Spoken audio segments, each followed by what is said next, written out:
बेटी, एक बार चल के लड़के को देख तो लो। मेरा दावा है कि लड़का तुम्हें बहुत पसंद आएगा। बाला बहुत अच्छा लड़का है। हाँ हाँ बेटी, हम लोग तुम्हारे दुश्मन तो नहीं है। किसी अच्छे लड़के से ही तुम्हारी शादी करवाएंगे ना। आखिर तू हमारी इकलौती बेटी है। अच्छा ठीक है माँ, अब ज़्यादा भावुकतापूर्ण शब्दों का इस्तेमाल ना करो। मैं चलने के लिए तैयार हूँ। चलो फिर, बिना देर के हम सब चलते हैं। सभी बाला के घर पहुंचते हैं। अरे क्या बात है बहन जी, अभी तक आपका बेटा नहीं आया? जी बस आता ही होगा। तभी वहां बाला आता है। लो जी, आ गया मेरा बेटा। ये लोग तुझे देखने आए हैं और ये इनकी बेटी नम्रता है। बाला के सर पर बिल्कुल बाल नहीं होते।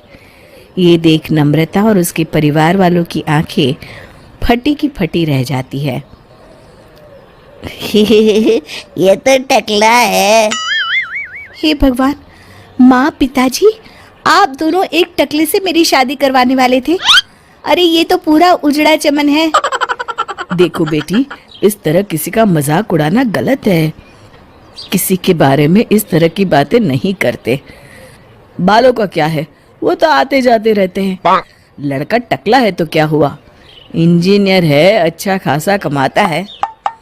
आप चुप रहिए जी। इसकी तरफदारी इसलिए कर रहे हैं क्योंकि आपके भी सर पर बाल नहीं है। मैंने तो आपसे शादी कर ली, मगर मैं अपनी बेटी की शादी एक टकले से बिल्कुल नहीं करवाऊंगी।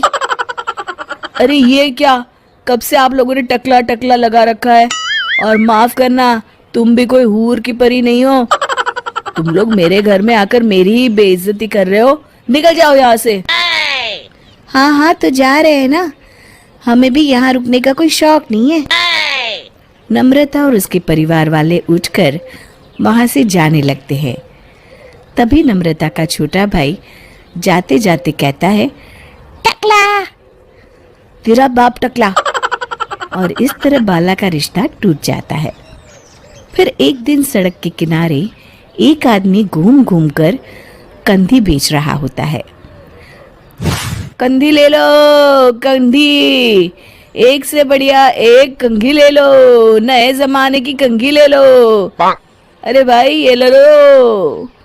घूमते घूमते वो बाला के पास पहुंच जाता है। अरे भाई साहब, कंधी लोगे क्या? ये लो। तभी उसकी नजर बाला के सर के ऊपर पड़ती है। अरे माफ करना भाई साहब, आप इसे लेकर क्या करोगे? आपके सर पर तो बाल ही नहीं है।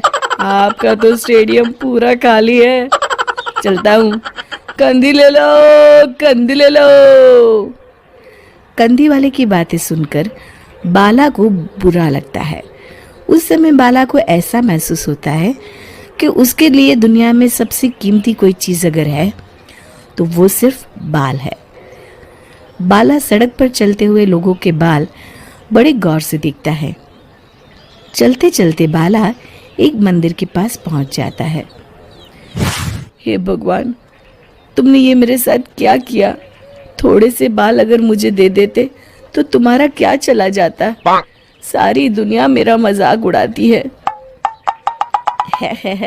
अरे भैया, आज पहला इंसान देख रहा हूँ जो मंदिर आकर भगवान से अपने लिए बाल मांग रहा है। बेटा, भगवान ने तुम्हें सब कुछ तो दिया है। अच्छी सेहत है, अच्छी नौकरी है। लगता है तुम्हारी तबीयत ठीक नहीं है। घर जाओ, सब ठीक हो जाएगा। बाला वहां से चला जाता है। घर पहुंचकर बाला खाना खाता है और अपने कमरे में सोने के लिए चला जाता है। फिर सुबह जब बाला सोकर उठता है तो आईने के सामने अपने आप को देखकर हैरान हो जाता है। बाला के सर पर एकदम घने बाल आ जाते हैं। बाला खुशी से झूम उठता है। अरे ये तो चमत्कार हो गया, मेरे सर पर बाल आ गए। लेकिन ये हुआ कैसे? दोस्तों, अगर आप इस कहानी का दूसरा भाग देखना चाहते हैं तो हमें कमेंट करके जरूर बताएं।